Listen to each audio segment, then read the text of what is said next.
बिस्मिल्लाहिर्रहमानिर्रहीम। अस्सलामु अलैकुम वरहमतुल्लाहि वबरकातुह। घरेलू इलाज और वज़ाइफ चैनल पर तमाम दोस्तों को खुश आमदीद। आज इंशाअल्लाह घरेलू इलाज और वज़ाइफ चैनल से बहुत ही ज़बरदस्त तरीके बताए जाएंगे। आप इस पर अमल करेंगे तो इंशाअल्लाह आप काफ़ी बीमारियों से आप बच सकते हैं। वो मैं आज अर्ज़ करूँगा इंशाअल्लाह। जो घरेलू इलाज और वज़ाइफ चैनल पर नए हैं वो चैनल को सब्सक्राइब कर लें और बेल आइकन के बटन को दबा लें ताकि जब भी वीडियो बने तो उसका नोटिफिकेशन उनको मिलता रहे।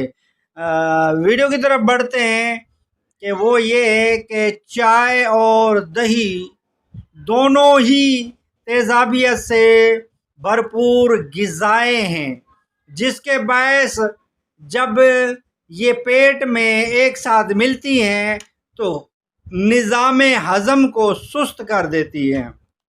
तो हमें चाहिए कि चाय और दही को एक साथ इस्तेमाल ना करें, क्योंकि ये निज़ाम हज़म को सुस्त कर देती है, अंदर पेट में गड़बड़ कर देती हैं।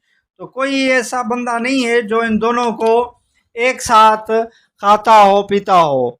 हाँ, ये है कि कुछ लोग इस तरह करते हैं कि दही की लस्सी बनाकर पी जाते हैं या नाश्ते के साथ, तो उसके बाद फ़ौरन चाय पी जाते हैं। ये भी ना करना चाहिए, ये भी दुरुस्त नहीं है। इससे भी निज़ाम हज़म में सुस्ती और निज़ाम हज़म सुस्त पड़ जाएगा, तो आपके पेट में गड़बड़ हो जाएगी। तो इस तरह भी आप ना करें।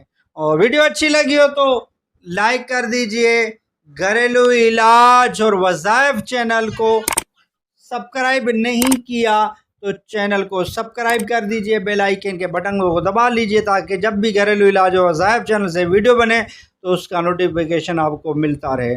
नेक्स्ट वीडियो मिलते हैं। खुदा हाफिज़।